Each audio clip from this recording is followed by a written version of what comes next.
యావత్ భారతదేశం ఎదురు చూస్తున్న ఘట్టం మరికొద్ది గంటల్లో పూర్తిగానుంది.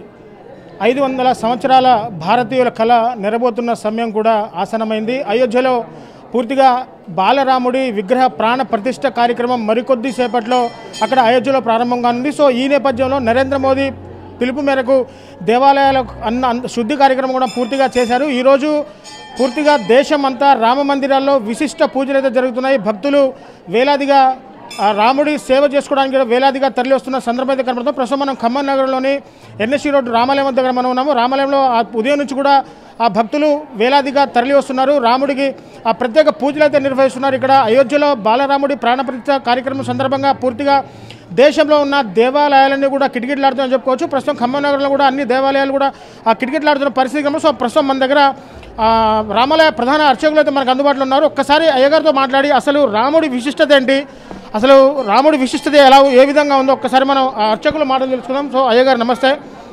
అసలు జరగబోయే అయోధ్య బాలరాముడి ప్రాణ ప్రతిష్ఠ కార్యక్రమం అయితే అయోధ్య నగరంలో జరుగుతూ ఉంది. అయోధ్య నగరంలో అయితే ఏ విధంగా విశిష్ట పూజలు అయితే జరుగుతున్నాయో దేశమంతా కూడా వివిధ దేవాలయాల్లో అదేవిధంగా భక్తులు భక్తి శ్రద్ధతో కూడా పూజలు చేసుకున్నారు. అసలు రామచంద్రుని మహిమ ఏంటో ఒక్కసారి ఆర్టీవీ ప్రేక్షకులకు మీ మాటలో చెప్పండి. రామో విగ్రహాన్ ధర్మ అని చెప్పనని అన్నారు. మూర్తి భవించినటువంటి మూర్తి రామచంద్రమూర్తి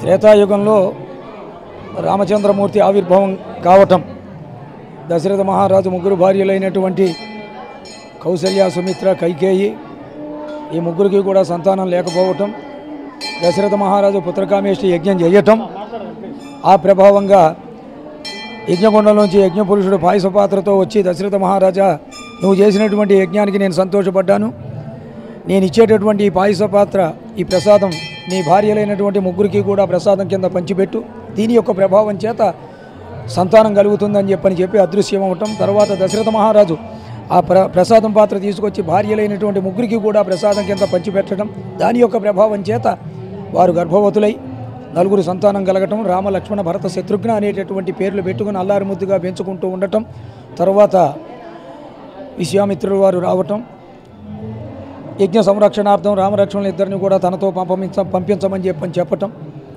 దశరథ మహారాజు రాముడంటే చాలా అభిమానం దశరథ మహారాజుకి. రాముణ్ణి వదిలి నేను ఒక్క నిమిషం కూడా ఉండలేనని చెప్పనన్నటువంటి విధానంలో విశ్వామిత్రుల వారు ఆగ్రహోదగ్రుడు అయ్యేసరికి కులగురు అయినటువంటి వశిష్ఠుల వారు అది గ్రహించి దశరథ మహారాజా రాముడు సామాన్య బాలుడు కాదు, రామలక్ష్మణులు ఇద్దరిని కూడా విశ్వామిత్రుల వారితో లోక సంరక్షణార్థం ఆయన చేస్తున్నాడు, యజ్ఞం పంపించాల్సిందని చెప్పటం, తర్వాత పంపించటం, యజ్ఞ సంరక్షణ చేయటం, యజ్ఞం పూర్తి చేయటం, తర్వాత మళ్ళీ తీసుకొని ఆ దశరథ మహారాజు గొప్ప చెబుదామని వస్తూ ఉండగా జనక మహారాజు సీతాదేవి స్వయంవరం ప్రకటించటం, మిథిలా నగరం వెళ్ళటం, శివధనుర్భంగం గావించటం, సీతమ్మ తల్లిని పెళ్లి చేసుకుని చక్కగా తిరిగి రావటం, మధ్యలో వస్తూ ఉండగా అయోధ్య నగరానికి వస్తూ ఉండగా పరశురాముడు ఎదురుపట్టడం, పరశురాము గర్భభంగం జరిపించటం, తరువాత అయోధ్య నగరానికి వచ్చి పట్టాభిషిక్త గద్దెనెక్కి పరిపాలన చేస్తున్నటువంటి రామచంద్రమూర్తి సుమారు 500 సంవత్సరాల దగ్గర నుంచి ఎదురు చూస్తున్నటువంటి ఈ యొక్క నిరీక్షణ ఇవాళ అయోధ్యలో రామమందిరం రామచంద్రమూర్తి ప్రతిష్టా కార్యక్రమం జరుగుతోందని చెప్పనంటే ప్రపంచం మొత్తం కూడా పండుగ వాతావరణం నెలకొని ఉన్నది. ప్రతి ఇంటా కూడా రామచంద్రమూర్తి లేనటువంటి పటం లేదు ఇంట్లో. అందరూ చక్కగా ఈ రోజున నిన్న ఇవాళ ఇల్లు వాకిళ్ళు కడుక్కోవటం, చక్కగా తోరణాలు కట్టుకోవటం, రామ పూజ చేసుకోవటం, దీపాలు వెలిగించుకోవటం, పరవాన్నం ప్రసాదం వండుకుని చక్కగా స్వామికి నివేదన చేసి అందరూ భక్తి ప్రపత్తులతో ఆ ప్రసాదం తీసుకోవటం, ఇటువంటి రోజున చాలా గొప్పగా ఎంతో గొప్పగా జరుపుకుంటున్నారు అందరూ కూడా. అదే విధానంలో మన ఖమ్మం పట్టణంలో ఎన్ఎస్పి రామాలయంలో అక్కడ అయోధ్యలో జరుగుతుందని చెప్పానంటే అక్కడ ఎట్టా ఉందో మనం వెళ్ళి చూడలేం, కానీ అందరూ ప్రత్యేకించి చూడటం కోసం ఇక్కడ ఒక పెద్ద స్క్రీన్ ఏర్పాటు చేసి అందులో అక్కడ జరిగేటటువంటి కార్యక్రమం అందరూ కూడా చూడాలని చెప్పని ఆ తర్వాత అందరికీ కూడా భోజనాల ఏర్పాట్లు కూడా ఏర్పాటు చేయటం. ఈవేళ ఉదయం శ్రీరామరక్షా స్తోత్ర పారాయణ, విష్ణు సహస్రనామ పారాయణ, హనుమాన్ చాలీసా పారాయణ, స్వామివారి పూజా కార్యక్రమాలు ఇత్యాదులన్నీ కూడా చేసుకుని అక్కడ కోలాటం నృత్య ప్రదర్శన జరుగుతోంది. అది తర్వాత అందరూ చూడటం, అక్కడ స్క్రీన్లో చూడటం, అందరికీ భోజనాలు ఏర్పాటు చేశారు. భక్త బృందం వారు భోజనాలు చేసి అందరూ సంతోషంగా ఇళ్ళకి వెళ్ళటం. ఈరోజు సాయంత్రం దీపాలంకరణ జరుగుతుంది ఆలయం చుట్టూతో కూడా. చాలా గొప్ప విశేషం ఇది. రాముడంటే లోకాభిరాముడు, గుణగణాభిరాముడు, కోదండరాముడు, అయోధ్యరాముడు, దశరథరాముడు, పట్టాభిరాముడు, జానకిరాముడు, కళ్యాణరాముడు. చాలా గొప్ప విశేషం ఇవాళ. అందరూ కూడా సంతోషంగా రామపూజ జరుపుకొని సీతారామాంజనేయ స్వామి వారి కృపకు పాత్రులు కావాల్సిందిగా విజ్ఞప్తి చేస్తున్నాం. అందులో అసలు ఇవాళ రామ ప్రతిష్ఠ జరుగుతోందని చెప్పానంటే ఎక్కడ చూసినా కూడా ఆంజనేయ స్వామి ఆనందం పట్టలేము అసలు ఇవాళ. వాసుదేవ. సో పూర్తిగా చూశారు కదా, అయోధ్యలో రామ మందిర ప్రతిష్ట కార్యక్రమం సందర్భంగా పూర్తిగా దేశంలో ఉన్న దేవాలయాలన్నీ కూడా భక్తులతో కిటకిటలాడుతున్నాయి. ఎక్కడ చూసినా, ఏ దేవాలయంలో చూసినా పూర్తిగా భక్తుల రాకతో దేవాలయాలన్నీ కూడా పూర్తిగా రష్గా కనబడుతున్న పరిస్థితి కనబడుతూ ఉంది. ముఖ్యంగా అయోధ్యలో బాలరాముడి ప్రాణ ప్రతిష్ట కార్యక్రమం సందర్భంగా పూర్తిగా ఇంట్లో కూడా పూర్తిగా 5 దివ్య జ్యోతులు వెలిగించుకోవాలి. అలాగే ప్రసాదాలు కూడా వండి ముందు రాముడికి నైవేద్యంగా కూడా పెట్టాలని చెప్పేసి అంటున్నారు. సో పూర్తిగా ఆ బాలరాముడు, అయోధ్యరాముడు, కోదండరాముడు, కౌసల్యరాముడు, దశరథరాముడు అంటూ కూడా రాముడిని వివిధ రకాల పేర్లతో కూడా పిలుస్తున్నారు.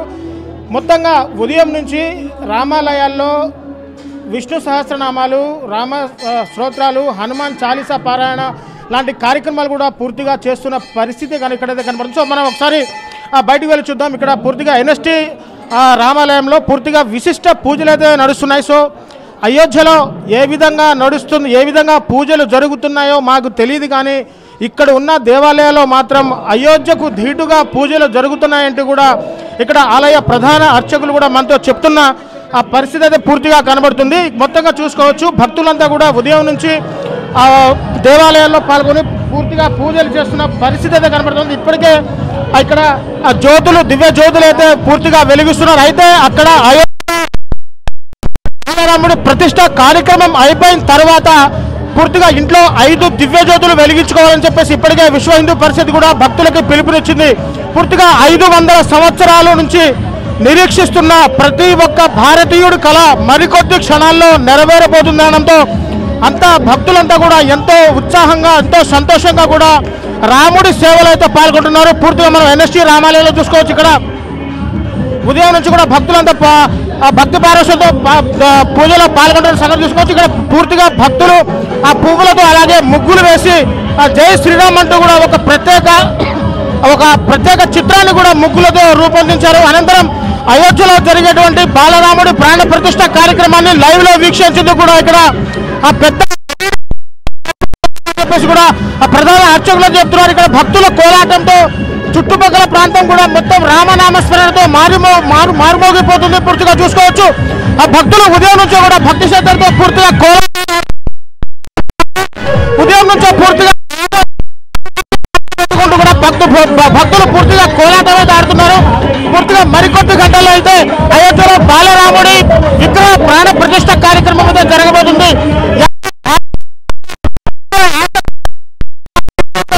సంవత్సరాల క్రితం నాటి కళ నేటితో సాకారం కాబోతున్న భారతీయుల కళ అయితే పూర్తిగా నెరవేరబోతుంది. అయితే పూజలు ఎక్కడ చేస్తారో అటువంటి పూజలు యావత్ భారతదేశంలో ఉన్న అన్ని దేవాలయాల్లో పూర్తిగా అలాంటి పూజలు ఇక్కడ నిర్వహిస్తామని చెప్పేసి కూడా ఆలయ అర్చకులు పూర్తిగా చెప్తున్న పరిస్థితి కనబడుతుంది. ఇక్కడ పూర్తిగా ఆ భక్తులు ఎంతో ఉత్సాహంగా, ఎంతో ఉల్లాసంగా రాముడి మీద ఉన్న భక్తి పారవశ్యంతో, భక్తి శ్రద్ధలతో పూర్తిగా ఇక్కడ వాళ్ళు మొత్తంగా మరికొద్ది గంటల్లో అయితే అయోధ్య నగరంలో బాలరాముడి విగ్రహ ప్రాణ ప్రతిష్ఠ కార్యక్రమం అయితే జరుగుతుందని చెప్పేసి ఇప్పటికే దేశ ప్రధాని నరేంద్ర మోడీ పిలుపునిచ్చారు. సో పూర్తిగా అక్కడ జరిగే బాలరాముడి ప్రాణ ప్రతిష్ఠ జరిగే కార్యక్రమాన్ని ఇక్కడ ప్రేక్షకులంతా కూడా లైవ్ లో వీక్షించడానికి పెద్ద ఎల్ఈడి స్క్రీన్ కూడా ఏర్పాటు చేశారు. అక్కడ ఎటువంటి కార్యక్రమాలు జరిగినా ఇక్కడ భక్తులు పూర్తిగా చూడడానికి పూర్తి కార్యక్రమాలు ఏర్పాటు చేశారు. అనంతరం ఆ భక్తులకి తీర్థ ప్రసాదాలు కూడా అందించి వాళ్ళు భక్తి పారవశ్యంతో పూర్తిగా మునిగిపోతున్నారు. ఓవరాల్ గా మరికొద్ది గంటల్లో అంటే దాదాపు సుమారు 11:30-12 సమయంలో అక్కడ అయోధ్య నగరంలో బాలరాముడి విగ్రహ ప్రాణ ప్రతిష్ఠ కార్యక్రమం జరగబోతుంది. దేశం మొత్తం యావత్ భారతీయులు ఎదురు చూస్తున్న ఆ ఘట్టం రానే వచ్చింది. మరికొద్ది గంటల్లో అక్కడ ఆ విగ్రహ ప్రాణ ప్రతిష్ఠ కార్యక్రమం ఈ సందర్భంలో భాగంగా పూర్తిగా దేవాలయాలన్నీ కూడా భక్తులతో కిటకిటలాడుతున్న పరిస్థితి కనబడుతుంది. ఇంట్లో రాముడి ప్రతిష్ట అనంతరం ఇంట్లో 5 దివ్య జ్యోతులు వెలిగించుకోవాలి, ఇంట్లో ప్రసాదాలు వండి ముందు ఆ రాముడికి నైవేద్యంగా సమర్పించుకోవాలని చెప్పేసి కూడా అర్చకులు పూర్తిగా చెప్తున్న పరిస్థితి కనబడుతుంది. ఇక్కడ రామాలయ పరిస్థితి. కెమెరాపర్సన్ నాగేంద్ర బాబుతో నేను మీ దేవేందర్, RTV ఖమ్మం నుంచి. మరిన్ని వీడియోస్ కోసం ఛానల్ ని సబ్స్క్రైబ్ చేయండి, లేటెస్ట్ అప్డేట్స్ కోసం వాట్సాప్ ఛానల్ ని ఫాలో చేయండి అండ్ లింక్ డిస్క్రిప్షన్ లో ఉంది.